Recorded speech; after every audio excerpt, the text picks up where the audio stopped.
예, 안녕하세요. 저는 법무법인 도화산 서울사무소의 대표 변호사를 맡고 있는 윤호근 변호사입니다. 예, 오늘은 프랜차이즈로, 그러니까 프랜차이즈법, 가맹법 두 번째 시간입니다. 오늘은 이제 정보공개서에 대해서 주로 보고, 그 다음에 허위가장 광고, 허위가장 정보 제공 금지에 대해서 알아보도록 하겠습니다. 네, 가맹본부의 정보공개서 등록 및 제공 의무입니다. 그래서 저희가 처음 볼 게 이제 미국에서 어떻게 하고 있나를 볼 겁니다. 그래서 왜 미국 먼저 보냐고요? 그 이유는 그 프랜차이즈 러를 최초로 규율을 한 곳이 미국 남부고요. 그곳에서 이제 규제를 하고 나서부터 전 세계적으로 퍼져나간 법이기 때문에 그게 어떤 영역을 갖고 있고 그것이 우리나라가 어떤 어프로치를 갖고 있는지를 보면 전반적으로 그 뿌리가 보이기 때문에 그렇습니다.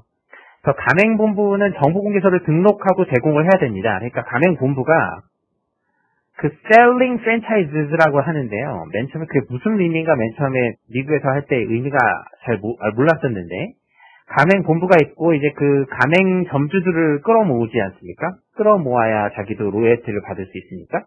그럴 때 이제 가맹본부의 사업을 파는 거죠. 어느 지역에다가. 팔 때 그 무작정 팔면 안 되죠. 그래서 팔기 전에 그 미국에서는 FDD라고 하고 우리나라는 정보공개서라고 하는데 최소 14일 전에 등록된 정보공개서를 제공을 해야 합니다. 그래서 계약서 체결하기 전, 가맹점주들과 계약서 체결하기 전, 최소 14일 전, 또는, 계약서 체결하지 않더라도 가맹본부로부터 돈을 받기 전 14일 전, 최소, 그전에는 등록된 정보공개서를 제공을 해야 합니다. 그러니까, 이상하게 야매적으로 하지 말라는 거죠. 미국에는 보면은요, 세 가지 스테이트가 있어요. 그 포메이션이 있는데요. 첫 번째는 등록주라고 해서 일리노이라든가 뉴욕이라든가 버지니아 같은 경우에는 등록을 해야 합니다. 그래서 등록한다고 하는 거는 심사까지도 하는 걸 의미를 하고요. 그래서 우리나라는 노티스와 등록 그 사이 정도에 있다 이렇게 보시면 됩니다. 그래서 노티스라는 거는 텍사스, 플로리다주 이런 데인데요. 그런 데는 가맹본부에 정보공개서를 등록만 이렇게 하기만 하면 신고하고 비슷하다고 생각하시면 되고요. 세 번째는 non-registration states라는 건 가장 조지아나 루이지애나 쪽인데 그래서 루이지애나 쪽 보면은 가맹 사업을 많이 하죠. 왜냐하면 규제가 없기 때문에 그렇습니다. 그래서 정보공개서를 등록도 안 해도 그냥 막 내 이름으로 막 점포 3개 내고 그 다음부터 막 사람들 막 모아서 돈 받고 해도 되는 주가 루이지애나주죠. 그러니까 우리나라는 이렇게까지는 안 되고 1번과 2번 상태의 사이에 있다라고 보시면 됩니다. 그래서 미국 같은 연방에는요, 그 페더럴과 스테이트 로가 있는데 특히 FTC라고 보면 우리나라의 약간 그 공정거래위원회라고 보시면 되고요. 거기서 이제 규율을 하고 있고요. 그 다음에 미국에서 이제 스테이트마다 법이 다른데 스테이트 프랜차이즈 로가 있고요. 스테이트 디스클로저 로가 있고요. 릴레이션십 로가 있는데 그 각 주마다 규율되는 것이 조금씩 다릅니다. 그래서 각 주마다 봐야 되고요. 특히 그 스테이트 레벨에서는 네. 저한테 납사하라고 하는 건가요? 잠시만요. 여자 뭐? 네, 잠시만요. 죄송합니다. 저희 송현지 변호사님이 지금 일을 하시고 계신데, 네, 조금 목소리 줄여주시기 바랍니다. 네, 프랜차이즈 디스클로저 로가 있고, 프랜차이즈 릴레이션십 로가 있는데, 스테이트 레벨에서는 페더럴 로에 있는 거를 디스클로저 로와 릴레이션십 로로 합니다. 프랜차이즈 로에서는 디스클로저 로와 릴레이션십 로가 있다. 그래서 이거 릴레이션십 로라는 거는 프랜차이즈와 프랜차이지 간의 계약 해지나 이런 거를 계약을 그 둘 간의 관계에서 분쟁되는 컨플릭트 디스피트에 대해서 하고 있는 거고요. 디스클로저 로 같은 경우에는 각 주마다 디스클로징 하는 법에 대해서 상세히 나와 있는 것입니다.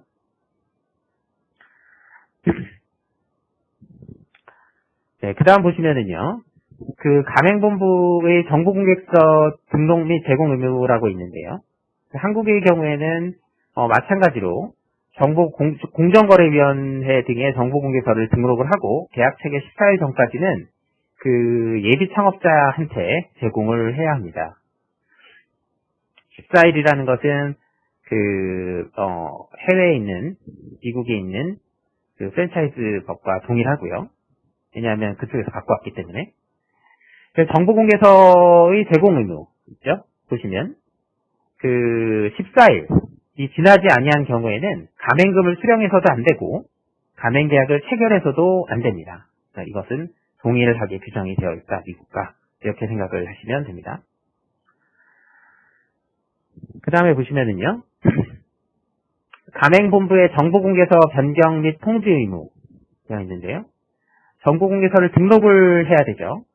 등록을 하는데 등록뿐만이 아니라 일정 사항이 변경되는 경우에도 그때그때 알려줘야 하는 사항이 있고 분기가 끝난 후 30일 있다가 알려줘야 되는 사항이 있고 매 사업연도가 끝난 후 120일, 그러니까 4월 30일까지에 알려줘야 되는 그때그때 업데이트해야 되는 의무가 있습니다. 그래서 내가 등록만 했다고 해서 끝나는 것이 아니라 그때그때 바뀌는 사정에 대해서는 계속 변경 등록을 해줘야 됩니다. 이 점은 미국도 마찬가지죠. 그죠?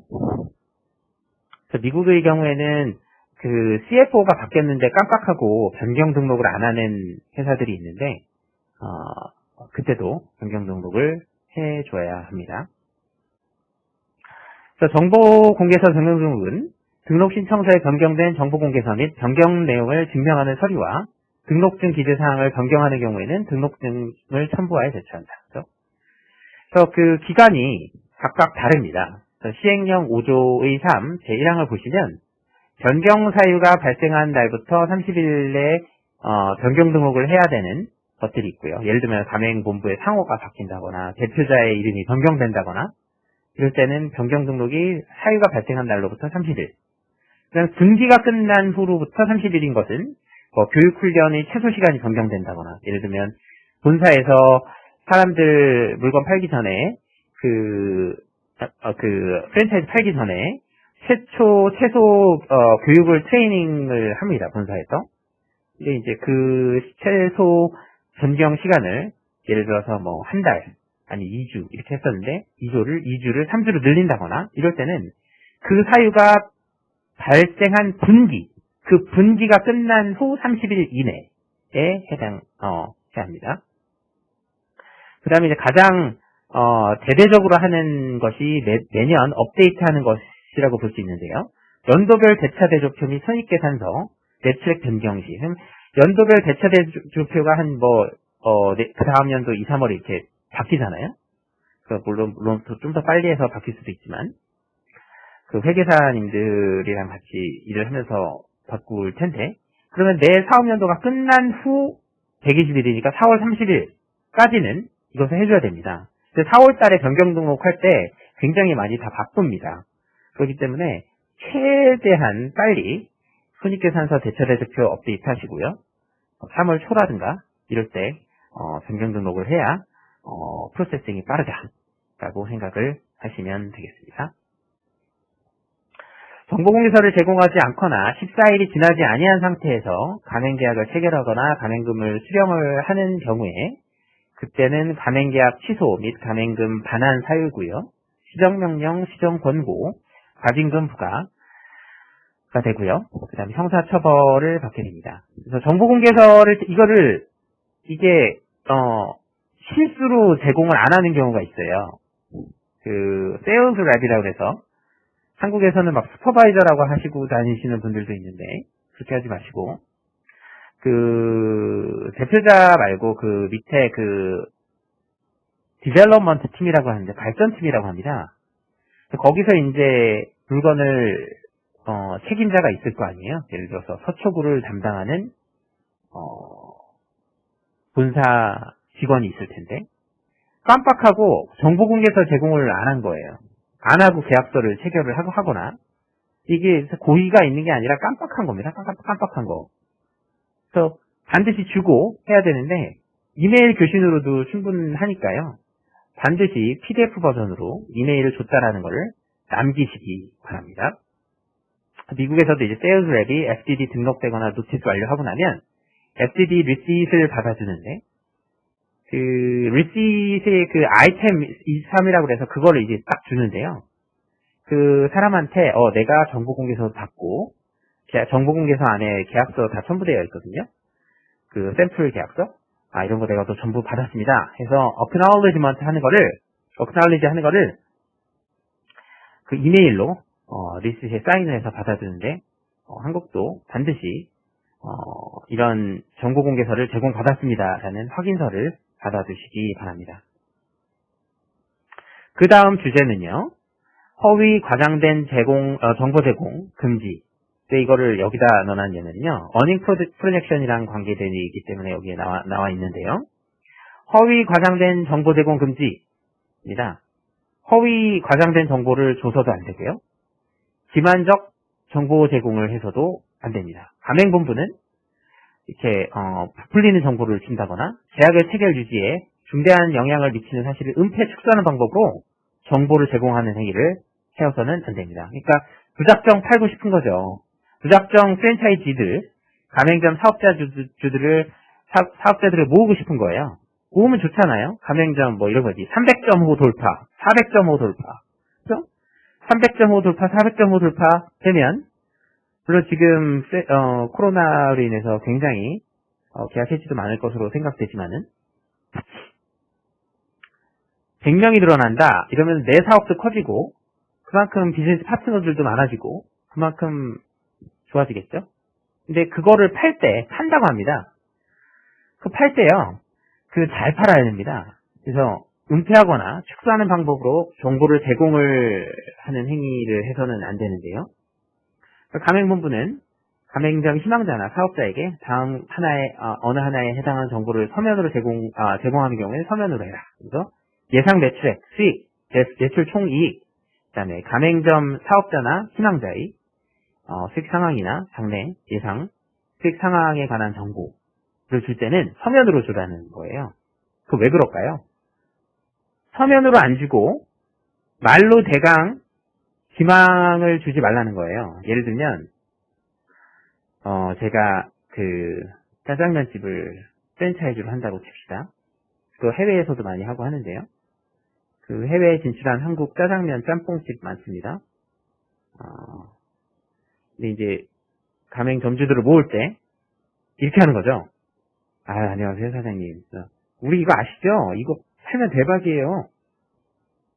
우리 매출 총이익, 순이익 이 정도 나거든요. 근데 그거에 호도되시면 안 돼요. 왜냐하면 가맹점 1등에서 100등까지 있으면요, 위치에 따라서도 다르고 상권에 따라서도 다르고 가장 다른 것은 오퍼레이터의 능력 차이입니다. 근데 1등부터 10등, 100등까지가 있으면 1등에 대한 정보만 주는 거죠. 새로운 사람한테. 이거 보세요, 이 사람. 이러면서 이 사람 한 달에 순이익이 지금 2천 찍고 있습니다. 하면은 혹하거든요.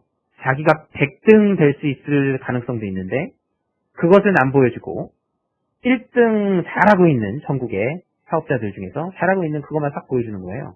아니면 말로만 하면은 훅 해가지고 나도 그렇게 될 수 있겠지 하고 열었는데 안 되는 거거든요.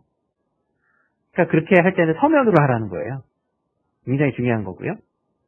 그리고 그 근거되는 자료도 대통령령으로 정하는 자료를 가맹본부 사무소에 비치 의무도 주고 있고요. 그래서 각 코에 해당하는 가맹본부는 예상 매출액 산정서를 제공해야 한다라고 의무를 지어주고 있습니다. 근데 그 중소기업이 아닌 가맹본부, 그러니까 큰 가맹본부입니다.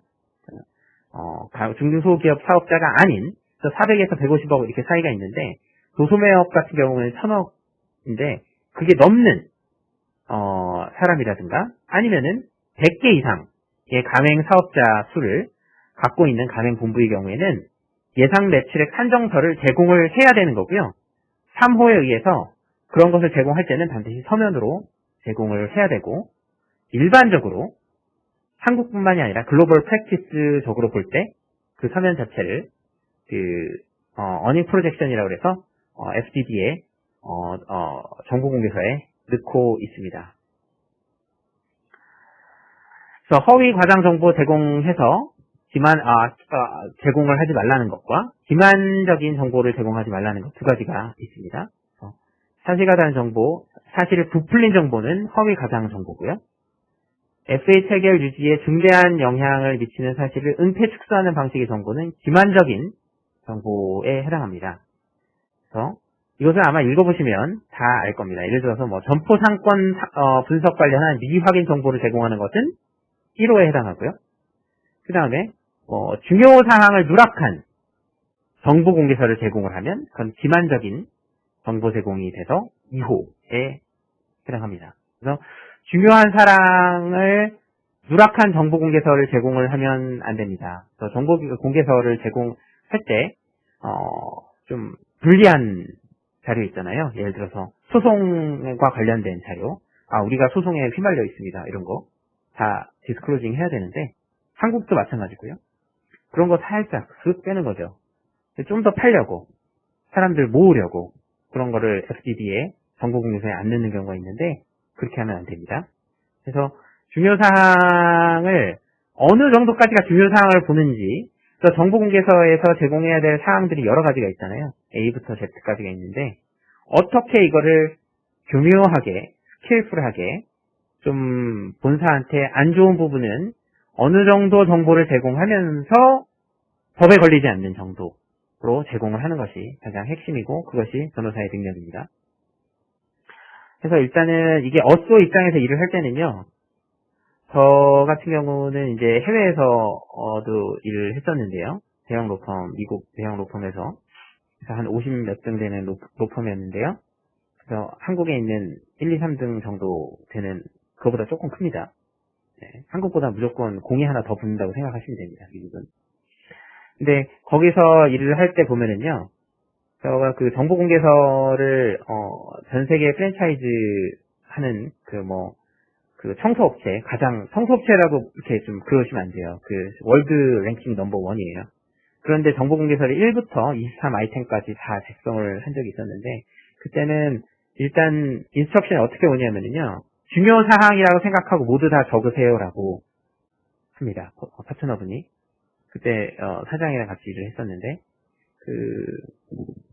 그래서 일단은 다 하면 파트너분이 이 부분까지는 정보를 제공하면 하지 않아도 돼라고 해서 이렇게 범위를 줄여나가는 식으로 일을 하게 됩니다. 그래서 일단은 그 부분을 기반적인 정보 제공 행위가 되지 않도록 잘 변호사 입장에서는 드래프팅을 해야 되겠습니다. 어닝 프로젝션이라고 하는데요, 예상 매출 제시, 100개 이상의 점포를 갖거나 중소기업자가 아닌 사람들은 이런 걸 예상 매출을 제시를 해야 된다. 그래서 예상 매출 제시란 어느 정도 평균 매출을 올릴 수 있다고 미리 알려주는 것인데, 아까 드린 것처럼 핵심은 가맹점주의 오퍼레이션 능력이 다 다른데도 불구하고 자신이 마치 지금 현재 200개 있는 것 중에서 뺀 선순위 테일, 그러니까 1, 2, 3등 안에 들 거라는 막연한 기대를 갖고 가맹점 사업주 그 계약서에 프랜차이즈 어그리먼트에 사인을 하시면 잘못하다가 들어간 이후에 자신은 꼴찌가 될 수 있다는 거. 그래서 쫄딱 망할 수도 있다는 거를 언제나 생각을 하시고 가맹 사업을 하셔야 되겠습니다. 그 다음에 필수적으로 예상 매출을 제시해야 하는지, 아까 말씀드린다시피 중소기업 법상 도소매업의 경우 연평균은 1,000억 이하면 중소기업인데 1,000억 이상인 데는 가맹본부라든가 100개 이상인 가맹본부는 의무적으로 알려주어야 합니다. 그리고 알려줄 때는 서면주의다. 서면으로 해야 한다. 그래서 그런 미확인 사실 정보를 제공하거나 관련해서 그러면은 이제 허위 과장 정보 제공 행위가 됩니다. 무작정 팔겠다라는 의도 하나로 이런 식으로 하면 안 되는데, 이것과 관련해서 서울고등법원 판례가 있습니다. 그래서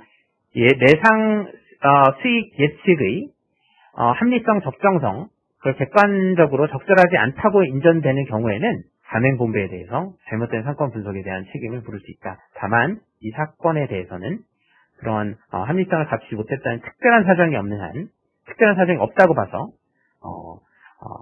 가맹본부에 대해서 정부 제공에 대해서 책임을 물을 수 없다라고 사건을 댔지만, 일단 기본적인 가이드라인이 잘못된 사건 분석에 대한 책임을 가맹본부가 물을 여지가 있다라는 점을 컴플라이언스 하시는 가맹본부의 그 제너럴 카운셀 분들은 챙겨보셔야 되겠습니다. 그래서 어닝 프로젝션이 허위 과장된 정보였을 경우에는 허위 정보에 해당할 수가 있고요. 시정, 명령, 권고, 과징금, 매출액 2% 이내에서 부과될 수 있고, 형사처벌도 될 수 있고, 민사상 사기가 될 수도 있겠다. 사건을 하나 보실 겁니다. 제이블 컴퍼니라는 데였는데요. 이게 올해 초에 뉴스 보도도 나오고 막 했었는데요. 2017년 7월경, 이게 왜 그러냐면요.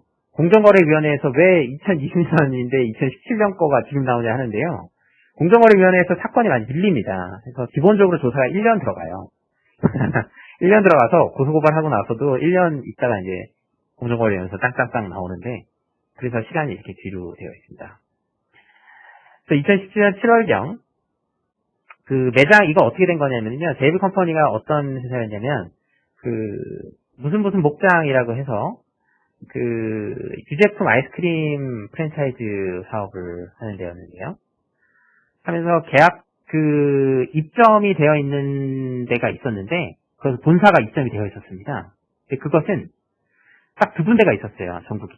근데 그건 팝업 스토어였어요, 팝업 스토어. 2개월짜리. 그래서, 단기적으로 들어가서 시장 분석도 하고 하는 그런 팝업 스토어 식이었는데, 팝업 행사장 용도로만 썼는데, 그거 나중에 2개월짜리였어요. 그런데, 들어가고 나서 그 행사장 자리를 판 겁니다. 팔 때는 어떻게 팔았냐면, 야, 여기 알지? 우리 들어가 있어. 이러면서, 이거 너네 이어받을래? 하면서, 한 거죠. 근데 이제 7월에서 9월 말까지로 계약, 3개월이죠. 그래서 거의 3개월 되는데, 계약이 종료되는 조건인 임대차 계약을 체결을 하고 직영점을 개설을 했는데, 팝업 행사장 용도로만 사용돼서 장기 임대차와 입점이 불가능함에도 불구하고 가맹 희망자인 B라는 사람한테 이러한 사실을 알려주지 아니한 채 장기 계약이 가능하다고 해서 계약 기간 2년으로 해서 7월 28일, 그러니까 자기가 들어오고 나서 자기 만료되기 한 2개월 전에 가맹 계약을 체결을 한 거죠. 그러니까 안 좋게 얘기하면 팔아 제낀 거죠. 그래서 이제 임차 보증금도 받고 로열티도 받고 해서 이제 8,150만 원을 본부가 받았습니다. 했는데 그거에 대해서는 가맹금 외에 일정한 영업표시와 어떻게 됐냐면 공정거래위원회에서는 이렇게 한 겁니다. 그 계약 기간만 알려주는 것이 아니라 임대차 상황에 대해서 특히 직영점이 있다가 빼지는 경우에는 트랜스퍼 같은 경우로 가는 경우에는 그 임대차 요건은 가맹계약 체결에 있어서 굉장히 중요하다는 거죠. 근데 마치 2년 계약을 할 수 있을 것처럼 해서 그 점포를 판다거나 이렇게 하면 불가능한 장기 임대차가 불가능함에도 불구하고 그런 사실을 전혀 안내한 적이 없다는 거죠. 또 사실 참 임차인도 참 뭐하지. 그거를 임대인한테 좀 알아보고 하지. 그냥 여기 본사 말만 믿고 덜컥 사인을 했어요. 했지만 그것에 대해서 뭐라고 안 한 거예요. 그걸 어떻게 알겠느냐. 새로 가맹 희망자 측에서는 가맹 본부가 하는 말을 믿고 하긴 하지. 그러면서 특히 또 가맹 본부에서 뜻 들이밀 때는 2년짜리를 딱 들이민 거예요. 마치 그 지역에서 그 해당 점에서 할 수 있는 것처럼 그렇게 확정적으로 오인을 하게 했다는 점을 봐서 이것은 사실 은폐나 축소 방법을 정보 제공한 것으로 봐서 구조에 의해서 처벌이 되었죠. 그래서 은폐하거나 축소하는 방법으로 정보 제공해서는 안 된다. 그래서 실제로는 어떻게 나왔냐면요, 이렇게 나왔어요. 여기서 이제 그거 외에도 다른 게 많았거든요. 그래서 가맹 예치금 예치기간에 예치를 할 의무가 있습니다.